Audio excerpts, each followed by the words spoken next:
ഹരിച്ചേട്ടൻ ഇപ്പോൾ എങ്ങനെയുണ്ട് ആലോചിച്ച് നോക്ക്.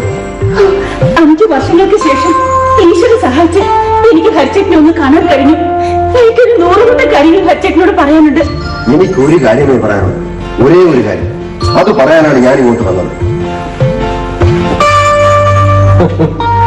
ഇത് നിങ്ങൾ ഭാര്യാഭർത്താക്കന്മാരുടേതല്ലേ?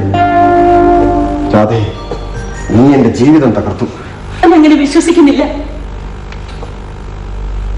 നിനക്കറിയാമോ ഞാൻ എന്തുമാത്രം പ്രതീക്ഷകളോടുകൂടിയാണ് ഇംഗ്ലണ്ടിലേക്ക് പോയതെന്ന്? എനിക്കറിയാം. ചേട്ടൻ തന്നെ എത്രയോ തവണ എന്നോടൊന്ന് പറഞ്ഞിട്ടുണ്ട്. എന്നിട്ടും നിനക്ക് അറിഞ്ഞുകൂടാ അവ തൊലഞ്ഞു പോയത് എങ്ങനെയെന്ന്? എനിക്ക് അറിഞ്ഞുകൂടാ. നീ ഭംഗിയായി സംസാരിക്കുന്നു, എനിക്കൊന്നും കേൾക്കണ്ട.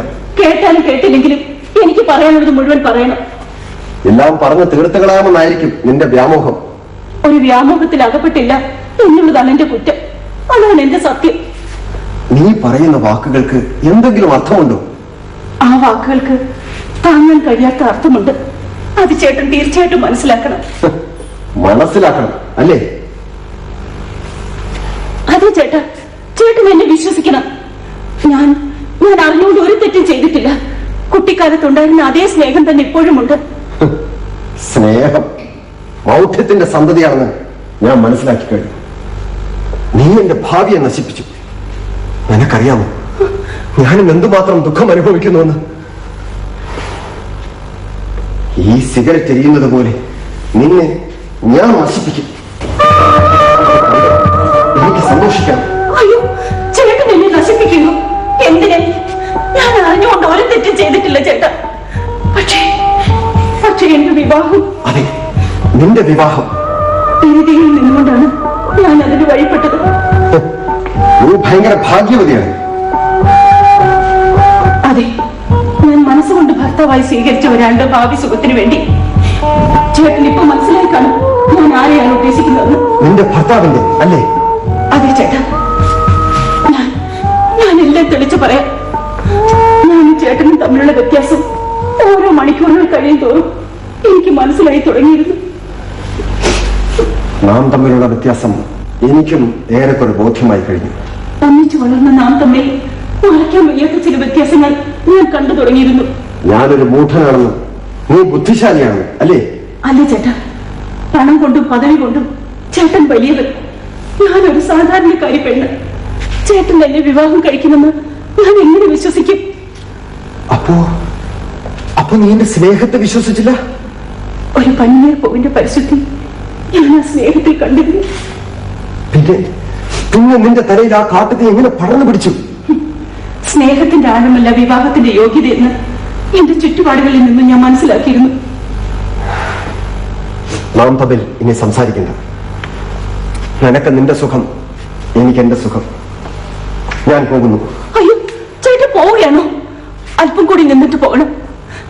ഇപ്പോഴറിയാം എന്റെ സുഖം ഇതിനകത്ത് വന്ന് കയറുന്നത്. അല്ലെങ്കിൽ വേണ്ട, ആ മരുന്ന് കുപ്പിയിൽ നോക്കണം.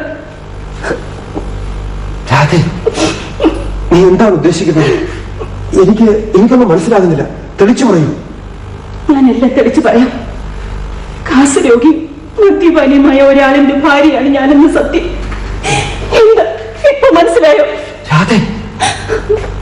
ചേട്ടാ, എനിക്ക് കഴിയുമോ ചേട്ടനെ എന്റെ പഴയ ഹരിച്ചേട്ടനായി കാണാൻ?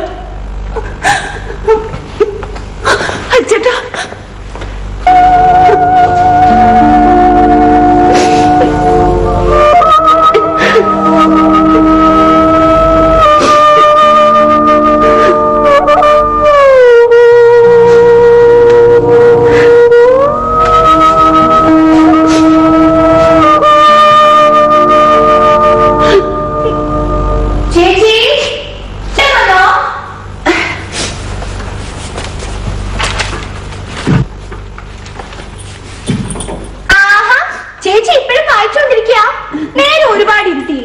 ഞാൻ എപ്പോഴേ മതിയാക്കി. നിന്റെ ചേട്ടനെ ഇതുവരെ കണ്ടില്ല. കിടന്നാൽ ഉറങ്ങിപ്പോകുന്നു കരുതി വായനയിൽ മുഴുകി. ചേച്ചി കരയാ? വായിച്ചാ കരച്ചിൽ വരുമോ? വളരെ ദുഃഖം തോന്നിക്കുന്ന ചില ഭാഗങ്ങൾ വായിക്കുമ്പോൾ അറിയാതെ കരഞ്ഞു പോകും. എവിടെ? ആ, ഈ ബുക്ക് കരച്ചിൽ വരുന്നത് തന്നെ. ചേച്ചി ചേച്ചി എത്ര നാളായി ഈ കരച്ചിലും കണ്ണീരൊഴുക്കും തുടങ്ങിയിട്ട്? ചേച്ചിയുടെ കള്ളവിധികൾ കൊണ്ട് മടുത്തു. നിന്നെ കൊണ്ട് ഞാനും മടുത്തു. നീ ഒരു കാര്യം ചെയ്യ്, പോയി കിടന്ന് ഉറങ്ങിക്കും. ശരി. സോജാ രാജകുമാരി, സോജാ രാജകുമാരി, സോജാ സോജാ രാജകുമാരി, സോജാ സോജാ രാജകുമാരി.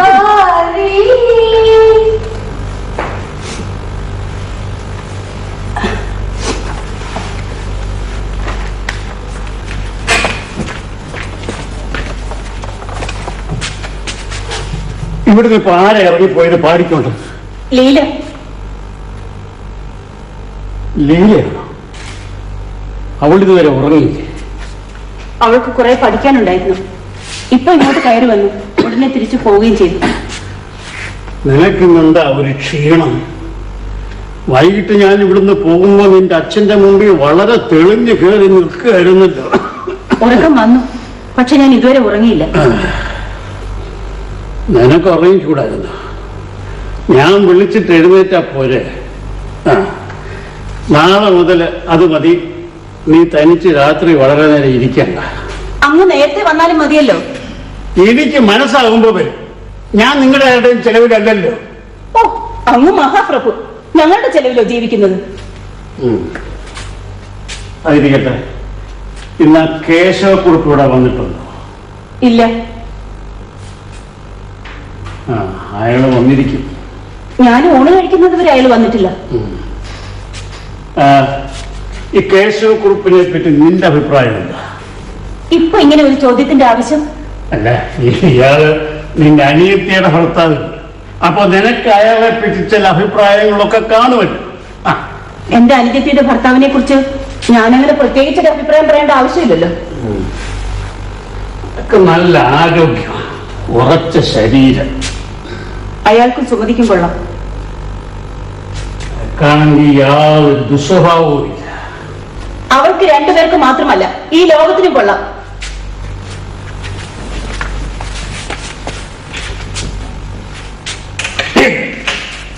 ഇതെങ്ങനെ ഇവിടെ വന്നു? ഇതാര് വലിച്ച സിഗരറ്റ്? ഇതാര് വലിച്ച സിഗരറ്റാണെന്ന്? ഞാൻ സിഗരറ്റ് വലിക്കുവോ? ഇല്ല. പിന്നെ ഇതാരെ ആരെ ഇതിനകത്ത് കടന്നത്? നിന്റെ അച്ഛൻ ഇതിനകത്ത് വന്നിരുന്ന് സിഗരറ്റ് വലിച്ചോ? ഇല്ല. ഇല്ല. പിന്നെ ഈശ്വരനായിരിക്കും. ഞങ്ങളുടെ ചാർച്ചക്കാരനായ ഒരു മാന്യൻ. നിന്റെ ചാർച്ചക്കാരനെന്ന് പറ. എന്തിന്? അച്ഛന്റെ വളരെ അടുത്തൊരു ബന്ധു.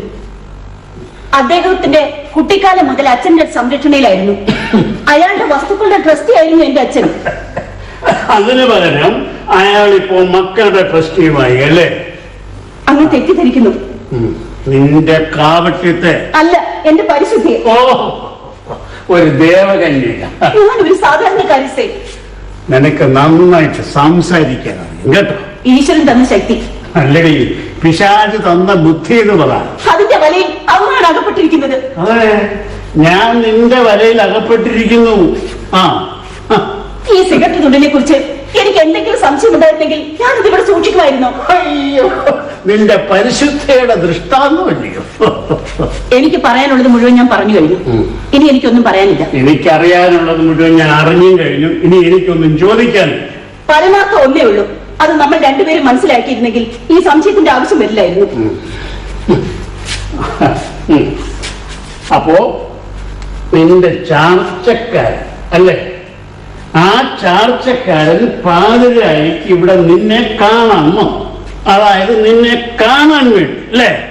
അങ്ങ് എന്ത് തന്നെ നിറം കൂട്ടി പറഞ്ഞാലും എനിക്ക് കേൾക്കാതിരിക്കാൻ നിവൃത്തിയില്ലല്ലോ. ഞങ്ങളുടെ ബന്ധുക്കളെ കണ്ട് സംസാരിക്കുന്നത് ഞങ്ങളുടെ ഒരു നിത്യ സംഭവമാണ്. ഇത് ഞാൻ വിശ്വസിക്കണം ഇല്ലേ?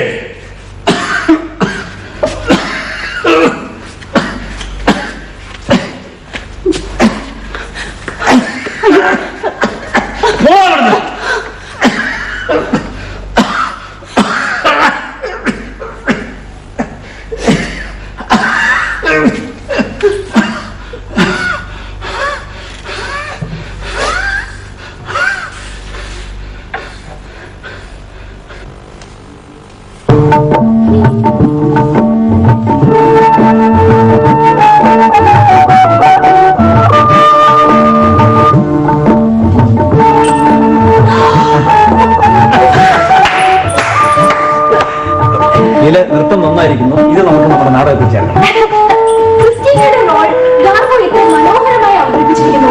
എനിക്ക് ഗാർഗോയിനെ കെട്ടിപ്പിടിച്ച് അഭിനന്ദിക്കാൻ തോന്നി. അതെ അതെ അതെ അതെ, സമ്മതിക്കുക തന്നെ വേണം. ഉള്ളിൽ തിങ്ങി നിറയുന്ന ഭാവങ്ങൾ അഭിനയിച്ച് പ്രതിഫലിപ്പിക്കാൻ ഗാർഗോയെ ആര് ജയിക്കും? കാണാൻ കഴിഞ്ഞിട്ട് മനസ്സിൽ പോകുന്നില്ലെന്ന്.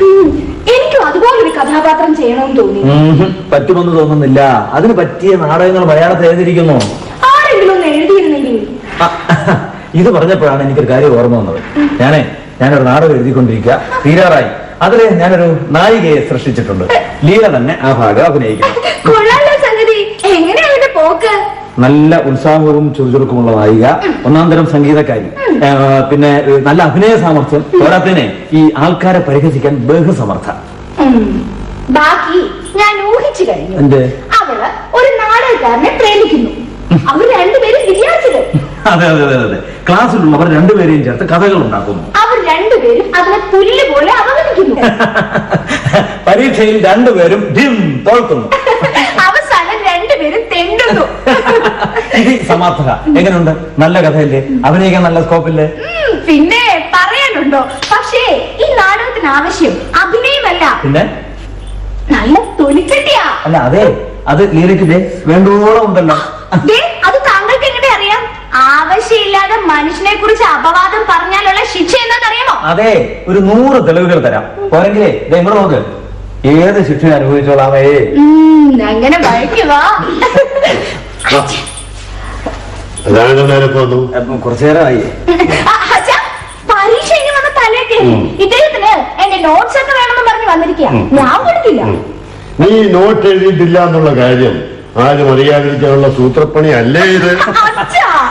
ഇദ്ദേഹത്തിന്റെ ഫ്രണ്ട്സ് ഒക്കെ ഉണ്ടല്ലോ, അവരുടെ കയ്യിൽ ആളുടെ കയ്യിൽ എന്തെങ്കിലും വാങ്ങട്ടെ. അതെ, ലീല എഴുതിയ നോട്ട് എനിക്ക് വേണ്ടേ വേണ്ട. അത് പഠിച്ച് പരീക്ഷ എഴുതിയാൽ തോൽവി സുനിശ്ചയം. അത് അത്രയ്ക്ക് നിശ്ചയമുള്ളവര് ഇനി ഇങ്ങോട്ട് വരേണ്ട ഒരു കാര്യമില്ലായിരുന്നു. ചില സംശയങ്ങൾ തീർക്കാനുണ്ടെന്ന് പറഞ്ഞ് എന്നെ ഇവിടെ വിളിച്ച് വരുത്തിയും പോരാ. കണ്ട നാടകക്കാരെയും സിനിമാക്കാരെയും കഥകൾ പറഞ്ഞുകൊണ്ടിരുന്നതും പോരാ. രണ്ടുപേരെയും കള്ളം തെളിഞ്ഞതും പോരാ. കാര്യമൊക്കെ ശരി, നേരം പോക്കും തമ്മിത്തല്ലൊക്കെ ആയിക്കോട്ടെ. എന്നാൽ പരീക്ഷയിൽ തോറ്റാൽ രണ്ടുപേരെയും ഞാൻ അകത്ത് കയറ്റില്ല. അല്ല അമ്മാവ, എന്നെ പോലെ ഈ ബുദ്ധിയും സാമർഥ്യമൊക്കെ ഉള്ളവരെ ഈ പരീക്ഷയിൽ സാധാരണ ജയിക്കാറില്ല. എന്തോ അച്ഛാ, മണ്ടന്മാരും ജയിക്കാറില്ല. പിന്നെ ആരെങ്കിലും ഒക്കെ ജയിക്കണമല്ലോ, അതിനാരെങ്കിലും വേണ്ടേ? ഈ പരീക്ഷ എന്ന് പറയുന്ന സമ്പ്രദായമേ അങ്ങ് ഇല്ലാതാക്കിയിരുന്നെങ്കിൽ. ലോകാവസാനം വരെ കാത്തിരുന്നാൽ ചിലപ്പോ സംഭവിച്ചേക്കും. കുറിപ്പ് വരുന്ന വഴിയോ ഇവിടെ ഉണ്ടായിരുന്നു? വരുന്ന വഴിയാ. ഞാൻ ഇവരുമായിട്ട് ഒരു നേരം പോക്കൊക്കെ പറഞ്ഞിരിക്കായിരുന്നു കുറിപ്പേ. ഇങ്ങനെ വല്ലപ്പോഴുമാണ് നശിച്ചുപോയ ചെറുപ്പം തിരിച്ചു വന്നായിട്ട് തോന്നുന്നത്. കുറിപ്പകത്ത് പോയി മുണ്ട് മാറ്റി വല്ലതും കഴിച്ചിട്ട് വരും. എനിക്ക് ചില കാര്യങ്ങൾ സംസാരിക്കാനുണ്ട്, അതിനുവേണ്ടി ഞാൻ വന്നു തന്നെ. എന്നാൽ നിങ്ങൾ അകത്ത് പോയി പഠിക്കും. എന്താണ് കുറിപ്പിന് പ്രത്യേകിച്ച് പറയാനുള്ളത്? അക്കാര്യം പല പ്രാവശ്യം ഞാനിവിടെ പറഞ്ഞിട്ടുള്ളതാണ്. എന്ന് വെച്ചാൽ സുമതിയുടെ കാര്യം. അതിനുള്ള മറുപടി ഞാനും പറഞ്ഞു കഴിഞ്ഞിട്ടുള്ളതല്ലേ? ആ മറുപടി എനിക്ക് ഇഷ്ടമല്ലെന്ന് ഞാനും പറഞ്ഞിട്ടുണ്ടല്ലോ. അതുകൊണ്ടോ സുമതിയെ കൊണ്ടുപോകാനാണ് ഞാൻ വന്നത്. അതിന് അവളുടെ സമ്മതം കൂടി നോക്കണ്ടേ? എനിക്ക് അവരുടെ സമ്മതം നോക്കേണ്ട ആവശ്യമില്ല. എനിക്ക് നോക്കണമല്ലോ. ഞാൻ എന്റെ കുഞ്ഞുങ്ങളെ ആ രീതിയിലാണ് വളർത്തിയിട്ടുള്ളത്. അവരുടെ സുഖവും സന്തോഷവും അല്ലാതെ മറ്റൊന്നും എനിക്കില്ല. എനിക്ക് നിങ്ങളോടൊന്നും ഇഷ്ടം നോക്കേണ്ട ആവശ്യമില്ല. മറ്റു കാര്യങ്ങൾ ശരിയായിരിക്കാം, പക്ഷേ ഞങ്ങളെ സംബന്ധിക്കുന്ന കാര്യത്തിലോ? ഇതിൽ ഞങ്ങളും നിങ്ങളൊന്നുമില്ല, ഞാനും സുമതി മാത്രം. അവൾ എന്റെ ഇഷ്ടമനുസരിക്കാൻ കടപ്പെട്ടവൾ. ബലം പ്രയോഗിച്ചും ഞാൻ എന്റെ ഇഷ്ടം അനുസരിപ്പിക്കും. കേട്ടോ കുറുപ്പേ, ബലം പ്രയോഗിക്കാതെ തന്നെ തന്റെ ഇഷ്ടം അനുസരിച്ചവളല്ലേ അവൾ? അതെ, ഭർത്താവിന്റെ കൂടെ താമസിച്ചല്ലേ അവൾ തിരിച്ചു വന്നത്? തിരിച്ചു വന്നത് തന്നെ ഒരു ധിക്കാരമല്ലേ? തിരിച്ചു വരാതെ അവൾക്ക് പിന്നെ എന്താണ് ഒരു നിവൃത്തി? അവളാണെങ്കിൽ നാട്ടുപുറമായി യാതൊരു പരിചയമില്ലാത്ത കുട്ടി. വളരെ സ്വാതന്ത്ര്യത്തോടും തന്റെ അടുത്തോടും കൂടിയാണ് അവൾ ഇവിടെ വളർന്നിട്ടുള്ളത്. പട്ടണത്തിൽ തന്നെ ഇത്ര സ്വാതന്ത്ര്യമായി കുട്ടികൾ വളരാറില്ല. പട്ടണക്കാരുടെ മേന്മയെ പറ്റി അത്ര വളരെ അടിച്ചുവിടണ്ട. അവളുടെ ഒരു പാട്ടും കളി, കുടുംബക്കാർക്ക് അടുക്കാത്ത പെരുമാറ്റങ്ങൾ നേരം പൊക്കോളും ഞങ്ങളുടെ രക്തത്തിന് പിടിക്കില്ല. എടോ കുറുപ്പേ, അവൾ എത്ര കണ്ണീർ പൊഴിച്ചുകൊണ്ടാണെന്ന് അറിയുമോ തന്റെ പെരുമാറ്റത്തെ കുറിച്ച് എന്നോട് പറഞ്ഞത്? തന്റെ വീട്ടുകാർ അവളോട് സംസാരിക്കാതെയായി. അവിടെയും ഇവിടെ ഇരുന്ന് അവളെ കുറിച്ച് മുഴുവാക്കുകൾ പറഞ്ഞു. ആ പാവം പെൺകുട്ടി ഒരു അഴിഞ്ഞാട്ടക്കാരി എന്ന് പറഞ്ഞ് കാക്കിച്ചു തുപ്പി. നിങ്ങൾ ഇത്രേ അഴിഞ്ഞിട്ടുള്ളൂ അല്ലേ? എന്നാൽ ഇതുകൂടി കേട്ടോളൂ. ഞാൻ എന്റെ നാട്ടുകാരുടെ കണ്ണിലുണ്ണിയായിരുന്നു, വീട്ടുകാരുടെ ചെല്ലക്കുട്ടിയായിരുന്നു. എന്നിട്ട് ഈ ശൃംഗാര മഞ്ചരി അവിടെ കാലുകുത്തിയ ദിവസം തൊട്ട് തുടങ്ങി അവരെന്നെ ചീത്ത പറയാൻ. അമ്മബംഗമ്മ മാത്രമല്ല, വേലക്കാർ പോലും എന്നെ പരസ്യമായും രഹസ്യമായും നിന്ദിച്ചു. എന്നിട്ട് നാട്ടുകാർ ഞാൻ പോരുന്ന വഴി നിന്ന് തെന്നിമാറാൻ ശ്രമിച്ചു. അങ്ങനെ അങ്ങനെ നശിപ്പിച്ചു നിങ്ങളുടെ പുത്രി. നിർത്തണമേ കുറിപ്പേ നിങ്ങളുടെ പ്രസംഗം. അപ്പോൾ സുമതി തിരിച്ചു വന്ന ദിവസം തൊട്ട് നിങ്ങൾ രക്ഷപ്പെട്ടിരിക്കുകയല്ലേ? അന്ന് മുതൽ നിങ്ങളെ കുറിച്ചുള്ള അവവാദം തീർന്നിരിക്കണമല്ലോ. പിന്നെ എന്തിനാണ് ഹേ നിർബന്ധം? അതല്ലേ ഇന്നെനിക്കിവിടെ നിൽക്കാൻ നിവൃത്തിയില്ല. ഓഹോ, അതറിയോ, എന്റെ ശേഷിക്കുറവുകൊണ്ട് അവൾ ഇങ്ങ് പോന്നു ഇപ്പൊ പരക്കെ സംസാരം. ഇല്ല, ഞാനിത് സഹിക്കില്ല. എനിക്കറിയണം എനിക്ക് ശേഷിയുണ്ടോ ഇല്ലയോ എന്ന്. എനിക്ക് പരീക്ഷിക്കണം ഞാൻ നിങ്ങളുടെയൊക്കെ അടിമയാണോ എന്ന്. എടോ കുറുപ്പേ, നിങ്ങൾക്ക് ശേഷിയില്ലെന്നോ നിങ്ങൾ ആരുടെങ്കിലും അടിമയാണെന്നോ ഇവിടെ ആരും പറഞ്ഞിട്ടില്ല. സുമതിയുടെ വൈഷമ്യത്തെ കുറിച്ച് മാത്രമാണ് ഞാൻ പറഞ്ഞത്. ആ വൈഷമ്യം അറിയേണ്ടത് ഞാനല്ലേ? നിങ്ങൾ എനിക്ക് വിവാഹം കഴിച്ചു തന്നതോടുകൂടി നിങ്ങളുടെ ബാധ്യത തീർന്നില്ലേ? ഞാൻ അങ്ങനെ കരുതുന്ന കൂട്ടത്തിലല്ല. ഞാൻ പറഞ്ഞില്ലേ നിങ്ങൾ കരുതുന്നതിന് എനിക്ക് നോക്കേണ്ട ആവശ്യമില്ലെന്ന്. എനിക്കങ്ങനെ ജീവിക്കാൻ പറ്റില്ല. എടോ കുറുപ്പേ, താൻ എന്റെ മകളെ ഒന്ന് പാടാൻ അനുവദിച്ചിട്ടുണ്ടോ? അതിന് എന്റെ വീടൊരു നാടകശാലയല്ല. അവൾക്ക് ഇഷ്ടമുള്ളൊരു മുണ്ടുടുക്കാൻ താൻ സമ്മതിച്ചിട്ടുണ്ടോ? എന്റെ അമ്മയും പെങ്ങന്മാരും ഉടുക്കുന്ന മുണ്ടുടുത്താൽ മതി അവൾ. എടോ, സന്തോഷത്തോടെ താൻ ഒരു വാക്ക് അവളോട് മിണ്ടിയിട്ടുണ്ടോ? എനിക്കെന്റെ വീട്ടിലെ ശൃംഗരിക്കലല്ല ജോലി. ഞാൻ ഉറപ്പിച്ചു കഴിഞ്ഞു, അവളെ തന്നോട് അയക്കുകയില്ല. എങ്കിൽ ഞാനിതാ പറയുന്നു, അവളെ കൊണ്ടുപോകാതെ ഒക്കെയില്ല. എന്ത് ക്രൂരതയാണ് ഹേ കുറിപ്പേ താൻ പറയുന്നത്? നിങ്ങൾക്കാണ് ക്രൂരത. എന്റെ ധനം മാത്രം നോക്കി അവളെ എന്നോടൊപ്പം വിവാഹം കഴിച്ചാൽ ഇരുത്തിട്ട്. എടാ വെട്ടി, നിർത്തണ അവസരങ്ങൾ. ധനം കണ്ടിട്ട് പോലും ധനം കണ്ടിട്ട്. എടാ, 10-25 ലക്ഷം രൂപ വില വരുന്ന സ്വത്തുക്കൾ 12 വർഷക്കാലം പെരുമാറിയോടാ ഞാൻ. അന്ന് ഞാൻ ധനത്തെ കുറിച്ച് വിചാരിച്ചിരുന്നെങ്കിൽ ഞാൻ കുബേരനാണ്, കുബേരൻ. അന്ന് ഒരു വാക്കിന്റെ ഹരിയോട് പറഞ്ഞിരുന്നെങ്കിൽ അവൻ എന്റെ മകളെ വിവാഹം കഴിച്ചേനെ. പിന്നെയാണ് നിന്റെ പുഴുത്ത 1.5 ചക്രം. നിങ്ങൾ ഇതിനേക്കാൾ വലിയ പ്രസംഗം നടത്തുമെന്ന് എനിക്കറിയാം. പട്ടണക്കാരുടെ നാവിൻ തുപ്പിൽ സരസ്വതി എപ്പോഴും വിളയാട്ടമാണ്. പക്ഷേ ഇതുകൊണ്ടൊന്നും കാര്യം നടപ്പില്ല. ഏതായാലും സുമതിയെ കൂടെ കൊണ്ടുപോകുന്നുള്ള ആശയം ദൂരെ കളഞ്ഞേക്കും. ഞാൻ അവളെ അയച്ചില്ല. അയക്കണ്ടേ? അയക്കണ്ട. നിങ്ങൾ അയക്കുകയുമില്ല. നിങ്ങൾ മകളോട് വലിയ സ്വാതന്ത്ര്യം കാണിക്കുന്നവനാണ്. നിങ്ങൾ മകൾക്ക് വലിയ സ്വാതന്ത്ര്യം കൊടുക്കുന്നവനാണ്. എന്താണ്ടാ നീ പുലമ്പുന്നത്? അല്ല, നിങ്ങൾ അത്ര വലിയ വയസ്സനല്ല. ഭാര്യയും മരിച്ചുപോയി, മകൻ നല്ല ചെറുപ്പം. പിന്നെ എങ്ങനെ നിങ്ങൾ മകളെ മരുമോനോടൊപ്പം പറഞ്ഞയക്കും?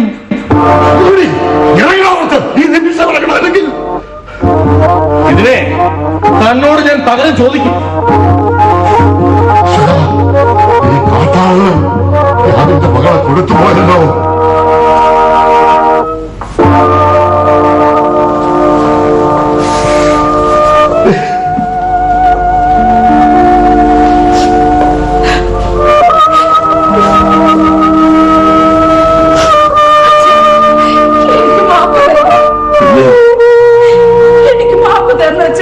അതിന് നീ ഒരു കുറ്റവും ചെയ്തിട്ടില്ലോ മോളെ.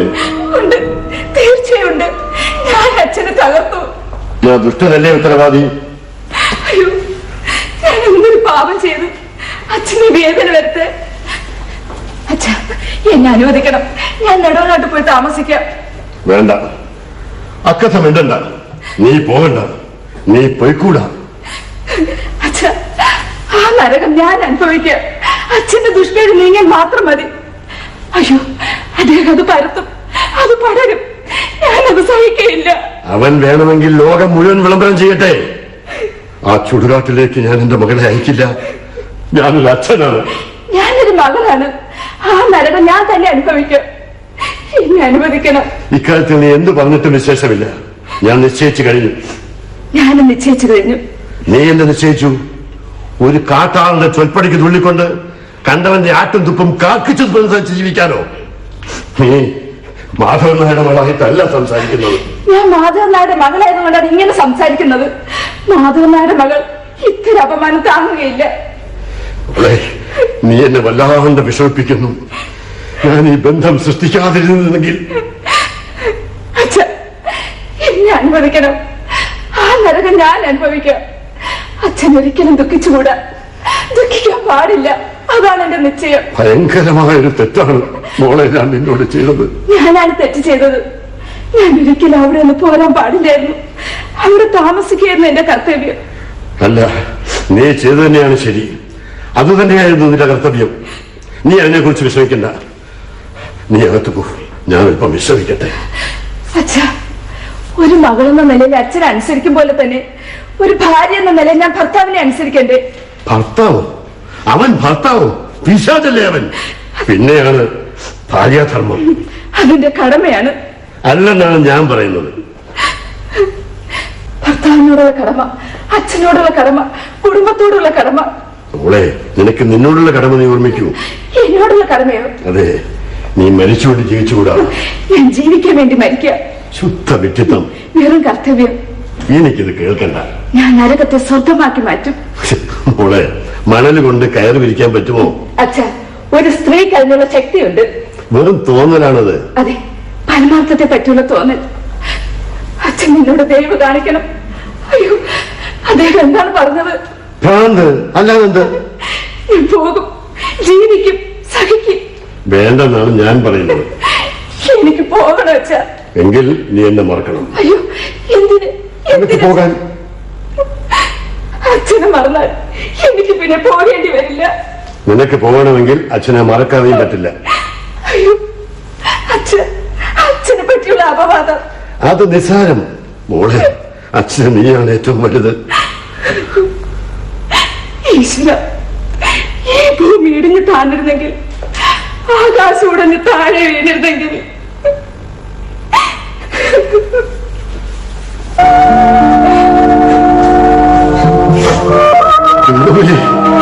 എന്റെ ഇനിയും പരീക്ഷിക്കണോ?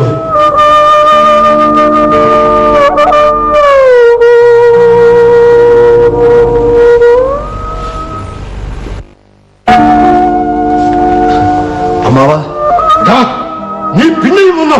അമ്മാവ, ഇത് ഞാനാണ്, ഹരീന്ദ്രൻ. അതെ, ഹരി, എന്റെ ഹരി, നീ എപ്പോ വന്നു? ഇന്നലെ വന്നു അമ്മാവ. യാത്രയൊക്കെ സുഖമായിരുന്നു? അതെ. നീ വല്ലാണ്ട് ചടച്ചുപോയി. എന്തൊരു മാറ്റം. യാത്രാക്ഷീണം കൊണ്ടാവാം. നീ വരുന്ന വിവരത്തിന് ഒരു കത്തെഴുതാമായിരുന്നില്ലേ? പെട്ടെന്ന് നിശ്ചയിച്ചതാണ്, തിരിച്ചെത്തണമെന്ന് തോന്നി. അതേതായാലും നന്നായി. അമ്മാവനും വളരെ ക്ഷീണിച്ചിരിക്കുന്നല്ലോ. അസുഖം വല്ലതും? ഏയ്, പ്രത്യേകിച്ചൊന്നുമില്ല. പ്രായമായി വരികയില്ലേ, അതിന്റെ ക്ഷീണം കാണും. ഇരിക്കെ, നമുക്ക് ഇരുന്നുകൊണ്ട് വർത്താനം പറയാം. ഇരിക്കണം.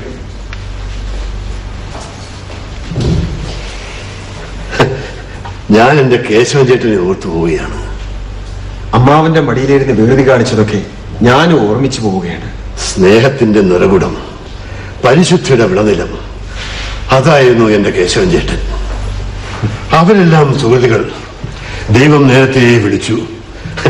എന്നെ പോലുള്ളവർ ഇങ്ങനെ നീണ്ടു കൊടുക്കുന്നു. അങ്ങനെ പറയരുത് അമ്മാവ. അമ്മാവനെ പോലുള്ളവരാണ് ഭാഗ്യം ചെയ്തവർ. മറ്റുള്ളവർക്ക് വേണ്ടി എത്ര കഷ്ടപ്പെടാനും മടിയില്ലാത്തത് ഒരു ഭാഗ്യം തന്നെയല്ലേ? നിനക്ക് വേണ്ടി ചെയ്ത നിസാര കാര്യത്തെ കുറിച്ചാണ് നീ പറയുന്നതെങ്കിൽ അതെന്റെ കടമയായിരുന്നു. എന്റെ കേശവൻ ചേട്ടനോടുള്ള എന്റെ കടമ. നിസ്സാരമോ? ഈശ്വര, അത് വെറും നിസ്സാരമോ? പറക്കമുറ്റാത്ത 8 വയസ്സ് തൊട്ട് 10-12 കൊല്ലക്കാലം അത്ര അടുത്ത ബന്ധമില്ലാത്ത ഒരു കുട്ടിയെ വഴിയാമണ്ണം നോക്കി വളർത്തി അവന്റെ സർവ്വ സ്വത്തുക്കളും അന്യാധീനപ്പെട്ടു പോകാതെ സംരക്ഷിച്ചു പോകുന്ന ഒരാളുടെ പ്രവൃത്തിയെ നിസ്സാരമെന്ന് ആർക്ക് പറയാൻ കഴിയും? ഹരി, നീ പഠിക്കാത്തതിലും പരീക്ഷ എഴുതാത്തതിലും ഒന്നും എനിക്കിപ്പോ യാതൊരു വിഷമവുമില്ല. നിനക്ക് ലോകത്തെ കുറിച്ച് മനസ്സിലാക്കാൻ കഴിഞ്ഞു. നീ ജീവിക്കാൻ പ്രാപ്തനായി. അതാണ് ഏറ്റവും വലിയ കാര്യം. ആ, ഇതാ വരുന്നു എന്റെ രാധക്കുട്ടി.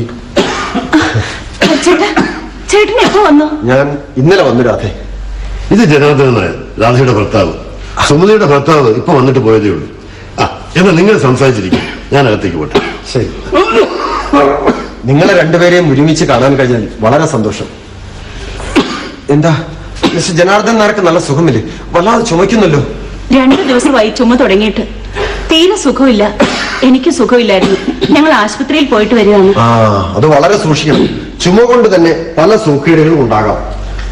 ആശുപത്രി ഉണ്ടല്ലോ, ഏത് രോഗവും ചികിത്സിക്കാം എന്ന് കരുതി സൂക്ഷിക്കേണ്ടത് നാം സൂക്ഷിക്കണ്ടേ? നാം എത്ര സൂക്ഷിച്ചാലും എന്തെല്ലാം ആപത്തുകൾ വന്നു ചേരുന്നു. വന്നു ചേരുന്നതിന് എന്തോ ചെയ്യാൻ കഴിയും എന്ന് കരുതി വരുത്തി വെക്കണമെന്നുണ്ടോ? മിസ്റ്റർ ജനാർദ്ദൻ നായർ, ഇരിക്കണം. നിങ്ങളിരിക്കണം, എനിക്കിരിക്കണ്ട. ചേട്ടാ, കാപ്പി. കാപ്പി കുടിക്കണം. എനിക്ക് കാപ്പി വേണ്ട. കുറച്ച് കുടിക്കണം. അതെന്റെ ആവശ്യമല്ലേ? നിങ്ങൾ കുടിക്കുന്നത് നിങ്ങളുടെ ആവശ്യം. ഒരാൾ കാപ്പി കൊണ്ടുവരുന്നു, വേറൊരാൾ കുടിക്കുന്നു, 3 രാവുന്നു കുടിക്കാതിരിക്കുന്നു. അത്രയല്ലേ ഉള്ളൂ. രാധ കുടിക്കുന്നില്ലേ? ഇല്ല. ഭർത്താവിനൊത്ത ഭാര്യ. ആ, പൊരുത്തം നോക്കി തന്നെ ആ വിവാഹം നിശ്ചയിച്ചത്. വലിയ കുഴപ്പമൊന്നുമില്ല ഇങ്ങനെ ഒരു ദാമ്പത്യം പുണ്യം ചെയ്യുന്നവർക്കേ കിട്ടുകയുള്ളൂ എന്ന് എന്റെ ഭാര്യ നല്ലപോലെ മനസ്സിലാക്കിയിട്ടുണ്ട്. നിങ്ങൾ തീരെ രസമില്ലാതെ സംസാരിക്കുകയാണല്ലോ. രസിക്കേണ്ടവർ രസിച്ചോടും. രസിക്കാൻ കഴിയാത്തവർക്ക് ഒരിക്കലും രസം ഉണ്ടാവുകയില്ല. ഉണ്ടാവണമെന്നുള്ള മോഹവുമില്ല. ഞാൻ പോകുന്നു. നിങ്ങൾ പോകരുത്, ഞാൻ പോയേക്കാം.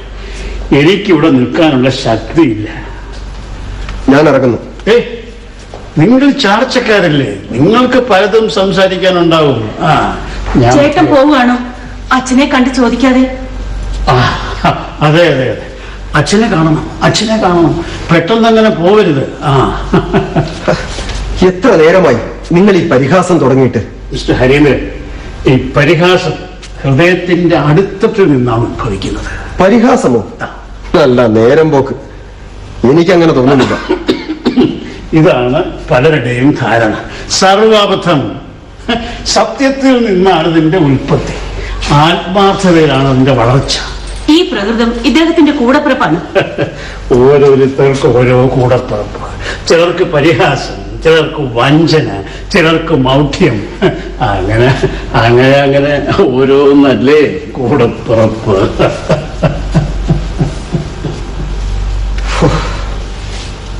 ഇതെന്തൊരു ദാമ്പത്യം. ഞാൻ അനുഭവിക്കുന്ന സുഖം ചേട്ടൻ ഇപ്പൊ മനസ്സിലായി കാണും. അമ്മാവന്റെ ജീവിതത്തിൽ ഈ ഒരു തെറ്റ് മാത്രമേ പറ്റിയിട്ടുള്ളൂ. ഇത് അച്ഛന്റെ തെറ്റല്ല ചേട്ടാ, തെറ്റ് എന്റേതാണ്. ഞാൻ അന്നേ അച്ഛനോട് തുറന്നു പറയേണ്ടതായിരുന്നു ഞാൻ ചേട്ടനെ സ്നേഹിക്കുന്നുണ്ട് എന്ന്. അല്ല രാധേ, തെറ്റെന്റെ ഭാഗത്താണ്. ഞാൻ ഇംഗ്ലണ്ടിലേക്ക് പോകുന്നതിന് മുമ്പ് എന്റെ ആഗ്രഹം അമ്മാവനെ അറിയിക്കണമായിരുന്നു. അല്ലെങ്കിലും ഇനി ആരും ആരെ കുറ്റപ്പെടുത്താനാണ്? രാധേ, നിന്റെ ഉള്ളൊരുക്കം എനിക്ക് മനസ്സിലാക്കാൻ കഴിയുന്നു. ഞാൻ ഇന്നലെ കാണിച്ച സാഹസം നീ പൊറുക്കണം. അത് ചേട്ടന്റെ സ്നേഹത്തിന് ഒരു തെളിവ് മാത്രമായിരുന്നു. ഞാൻ ഇന്നിവിടെ കയറി വന്നപ്പോൾ അമ്മാവൻ ആകെ തളർന്ന് ഈ കസേരയിൽ ഇരിക്കുന്നു.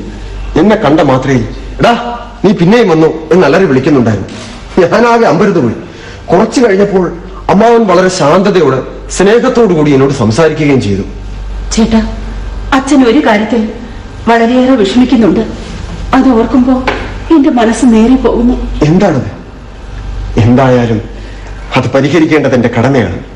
ചേട്ടൻ ഇതിലൊന്നും ചെയ്യാൻ കഴിയില്ല. എനിക്കൊന്നും ചെയ്യാൻ കഴിയുകയില്ലെന്നു.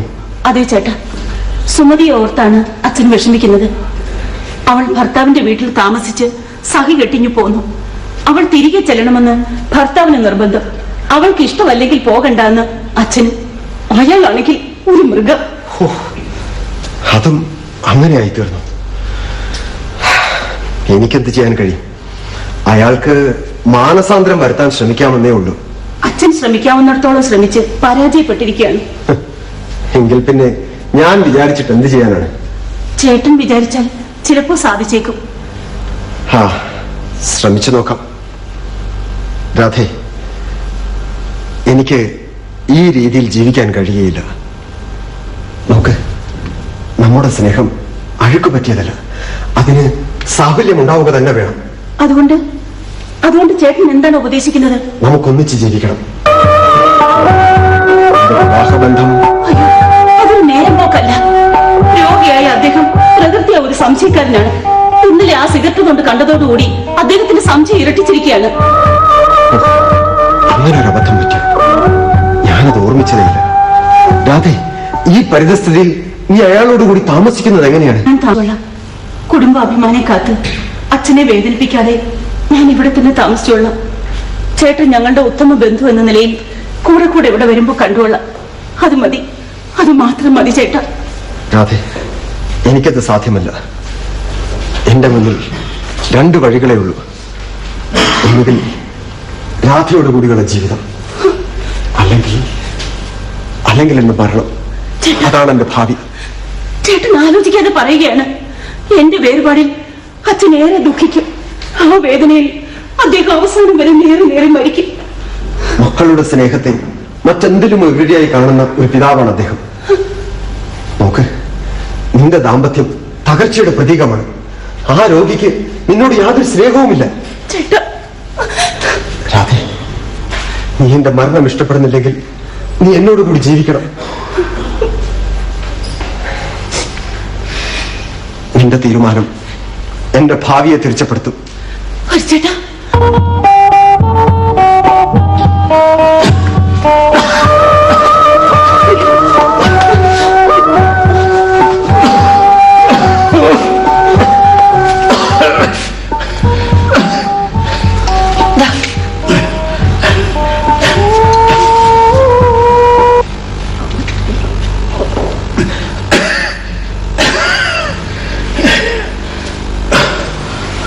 അങ്ങേക്കിപ്പോൾ നല്ല സുഖം തോന്നുന്നുണ്ടോ?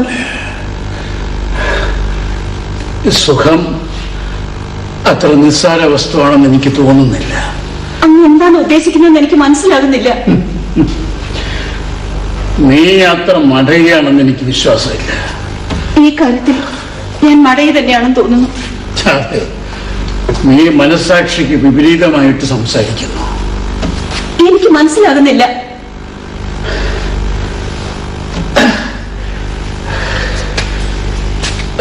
നിനക്ക് തോന്നുന്നുണ്ടോ എനിക്ക് സുഖമാകുമെന്ന്? തീർച്ചയായും തോന്നുന്നു. അങ്ങേക്ക് ഒരു അസുഖവുമില്ല. ഉടനെ തന്നെ പൂർണ്ണ സുഖം ഉണ്ടാകും.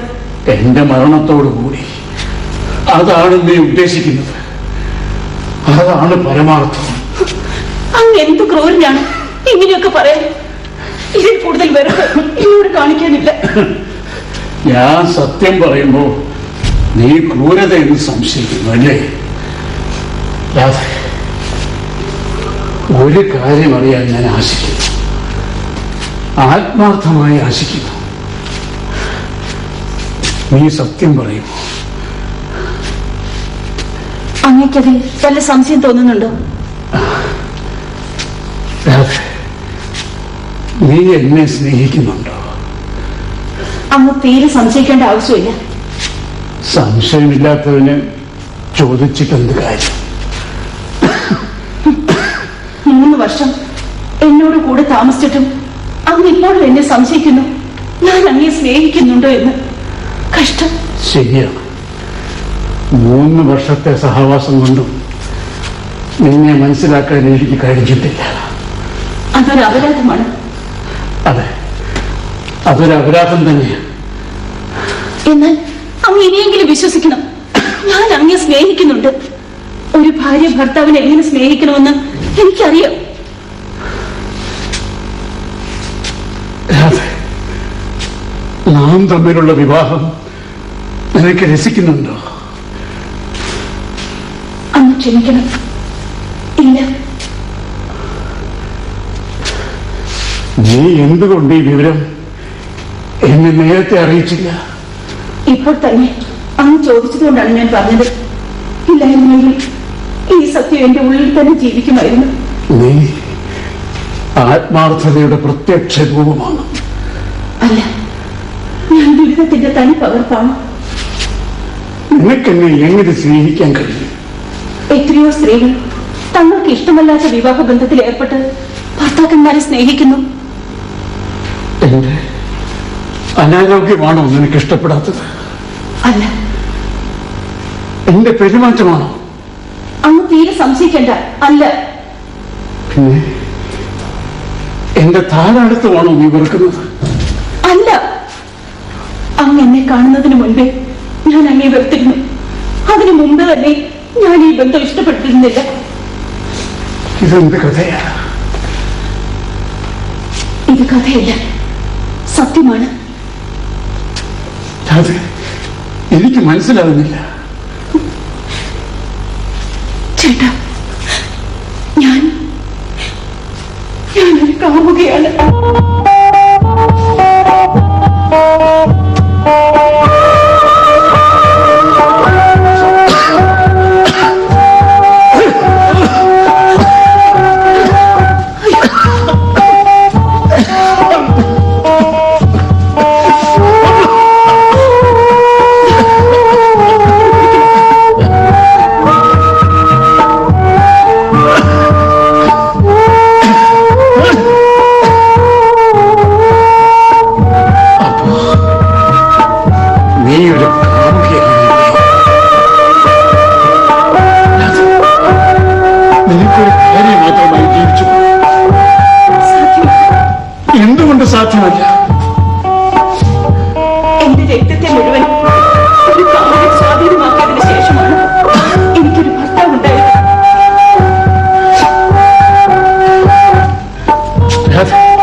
നിനക്കെന്നെ ആനന്ദിപ്പിക്കണം എന്ന് ആഗ്രഹമില്ല. അതെന്താ അങ്ങേയറ്റത്തെ വിഷമം വെക്കാണ്? അങ്ങനെ സുഖം പ്രാപിക്കുന്നത് കാണാൻ നിനക്ക് യഥാർത്ഥ താല്പര്യമുണ്ട്. മറ്റാരെക്കാളും താല്പര്യം എനിക്ക്.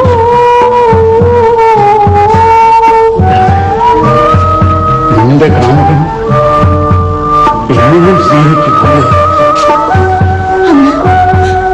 അന്ന് എന്റെ കാമുകനെ സ്നേഹിക്കുമോ?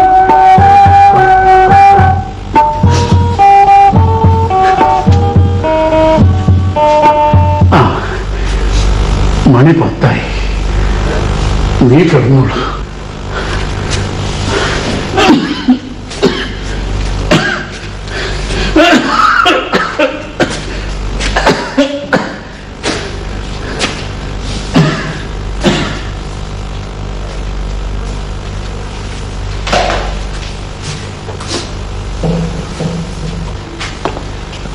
രാധേ, ചേട്ടാ, ചേട്ടൻ ഇപ്പോൾ ഈ ആ സമയത്ത് ഇതാണ് പറ്റിയ സമയം. എന്തിന്? നമുക്കൊന്നിച്ചു പോകാൻ. ഞാൻ വിശ്വസിക്കുന്നില്ല. ചേട്ടൻ ചേട്ടൻ നേരെ പോക്ക് പറയുന്നു. അല്ല, ഞാൻ സത്യമാണ് പറയുന്നത്. ഞാൻ വിശ്വസിക്കില്ല. നീ വിശ്വസിക്കാൻ നിർബന്ധിതയാണ്. അയ്യോ, ഇതൊരു കടങ്കഥ പോലെ ഇരിക്കുന്നു. ഇവിടെ പുതിയൊരു കഥ ആരംഭിക്കാൻ പോകും. നീ അതിന് വേഗം തയ്യാറാവുക. അതൊരു ഭയങ്കര കഥയായിരിക്കും. അല്ല, അതൊരു മനോഹരമായ കഥയായിരിക്കും.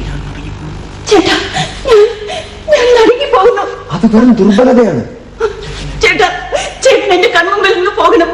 എനിക്ക് ചേട്ടനെ കാണാനുള്ള ശക്തിയില്ല. പോകണം, പോകണം. നിന്റെ മുന്നിൽ നിന്ന് ഞാൻ പോയാൽ പിന്നെ നീ എന്നെ കാണുകയില്ല. ഞാനും ഈ ലോകത്ത് നിന്ന് മറയും. രണ്ടുകൊണ്ടും ആർക്കും ഒരു ലാഭവും ഉണ്ടാകാനിടയില്ല. അതുകൊണ്ട് ആർക്കെല്ലാം ഭാരം കുറയും.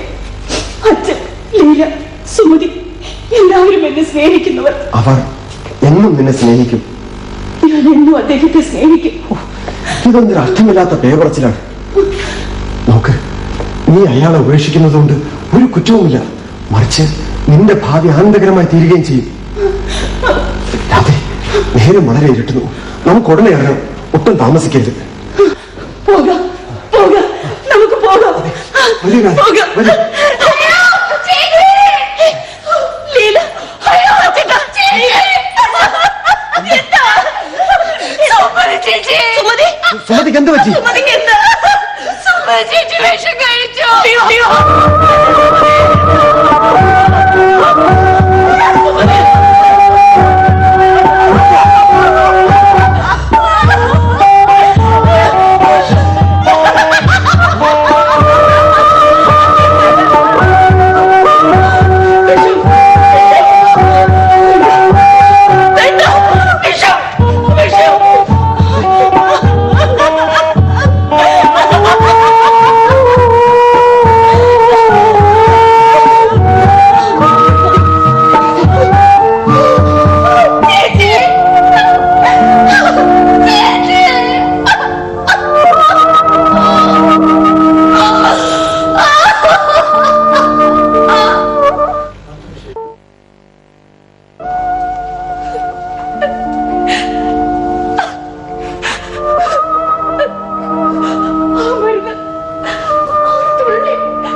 ധൈര്യമായിരിക്കൂ. ക്രൂരതയ്ക്ക് പറയുന്ന പേര് ധൈര്യമെന്ന്. ആത്മഹത്യയിൽ നിന്നും മനുഷ്യനെ രക്ഷിച്ചു നിർത്തുന്നത് ആ ക്രൂരതയാണ്. അതിൽ നിന്ന് രക്ഷ നേടിയാൽ അവന് മോക്ഷം ലഭിക്കുമോ? പേഷായി നല്ല മരുന്ന്. എന്നെ രക്ഷിച്ചു നിർത്തിയിരിക്കുന്നത് ആ മരുന്നാണ്. അല്ലെങ്കിൽ ഇതിനോടകം എന്റെ മരണത്തെപ്പറ്റി കേൾക്കുമായിരുന്നു. ലീല, എനിക്ക് മാപ്പ് തരല്ലേ?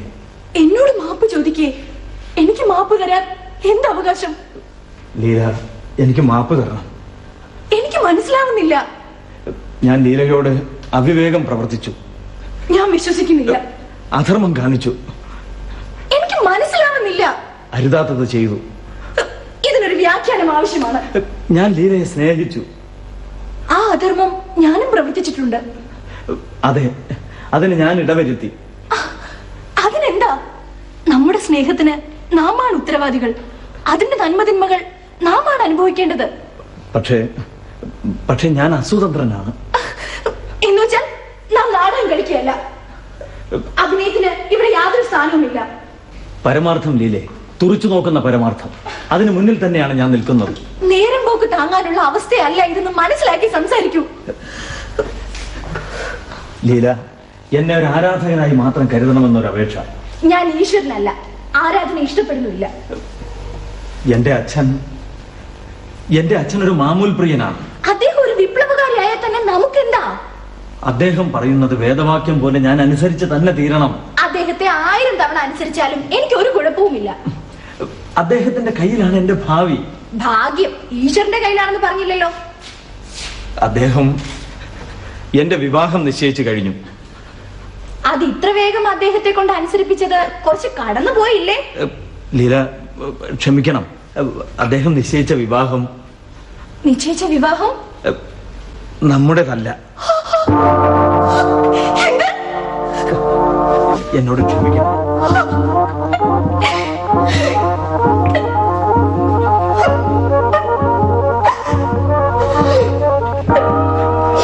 നാം ഒരിക്കലും കണ്ടുമുട്ടാതിരുന്നെങ്കിൽ, ഞാൻ അതിന് തീരെ ഉത്തരവാദിയല്ല. പുരുഷത്വം തുടങ്ങുന്ന വാക്കുകൾ എന്നെ എന്ത് വേണമെങ്കിലും പറഞ്ഞോളൂ, ഞാൻ കേൾക്കേണ്ടവനാണ്. കഷ്ടം, ഞാൻ തെറ്റിദ്ധരിച്ചു, മുഖവിലയിൽ ഭ്രമിച്ചു. ഈശ്വരൻ അറിയാം എന്റെ സത്യം. മതി, അത് ധാരാളം മതി. ഞാൻ ലീലയെ സ്നേഹിക്കരുതായിരുന്നു. കഷ്ടം, സ്നേഹത്തിന്റെ നിയമം ഞാൻ അറിഞ്ഞിരുന്നില്ല. ഞാനും അറിഞ്ഞിരുന്നില്ല. എന്നെ സ്നേഹിക്കാൻ തുടങ്ങുമ്പോ ആരോടെങ്കിലും അനുവാദം വാങ്ങിയിരുന്നോ? ഇല്ല, ഞാൻ തന്നെ അറിഞ്ഞിരുന്നില്ല. സ്നേഹിക്കാൻ അനുവാദം വേണമെന്ന് വിശ്വസിക്കുന്നുണ്ടോ? എനിക്കിപ്പോൾ അത് വേണ്ടി വന്നു. അനുവാദം കിട്ടുകയുമില്ല. എന്റെ മുമ്പിൽ നിന്ന് യാത്രയാവണം. വിവാഹത്തിന്റെ അനുവാദക്കേടും എനിക്ക് പറഞ്ഞാൽ മനസ്സിലാവും. പക്ഷെ സ്നേഹം, ആ വാക്ക് ഉച്ചരിക്കാൻ പോലും യോഗ്യതയില്ലാത്ത നിങ്ങൾ എന്നെ വഞ്ചിച്ചു. ഇറങ്ങണം, ഈ നിമിഷം ഇവിടെ നിറങ്ങണം. ലീല, സൗജന്യം നിറഞ്ഞ ഒരു പരിചയമായി നമ്മുടെ ബന്ധത്തെ. നിങ്ങളുടെ സൗജന്യവും നിങ്ങളുടെ കൊള്ളൻ ടൈമിൽ എനിക്ക് നല്ല വിശ്വാസം വന്നു കഴിഞ്ഞു. പോവാനാ പറഞ്ഞത്. എന്റെ പരിശുദ്ധിയിൽ വിശ്വസിക്കണമെന്നൊരു അപേക്ഷ. ദയവായി ഇനിമേൽ നിങ്ങൾ എന്നെ കാണരുത്. ഇറങ്ങി പോക്കോ.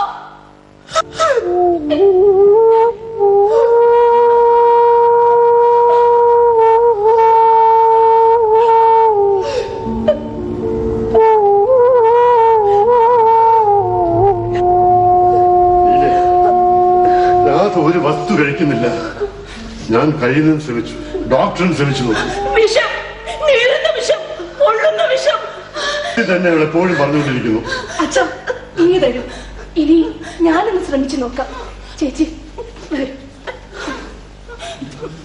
എന്റെ പൊന്നു ചേച്ചിയല്ലേ, എനിക്ക് വേണ്ടി ഇതൊരല്പം കുടിക്കൂ. എനിക്ക് വേണ്ടി, ചേച്ചിയുടെ രാധയ്ക്ക് വേണ്ടി ഞാൻ വിഷം കുടിക്കണമല്ലേ? അയ്യോ, എനിക്ക് വേണ്ട, എനിക്ക് വേണ്ട. നീരും പൊള്ളും, എനിക്ക് വേണ്ട. ചേച്ചി ഇങ്ങനെ പറഞ്ഞാൽ ഞാൻ മരിച്ചു പോവുകയുള്ളൂ. മരിക്കും, വിഷം കുടിച്ചാൽ മരിക്കും. കുടിക്കരുത്, കുടിക്കരുത്, കുടിക്കരുത്. മോളെ, അത് ദൂരെ കളഞ്ഞേക്കും, അല്ലെങ്കിൽ എന്റെ മോൾ പിടഞ്ഞു മരിക്കും.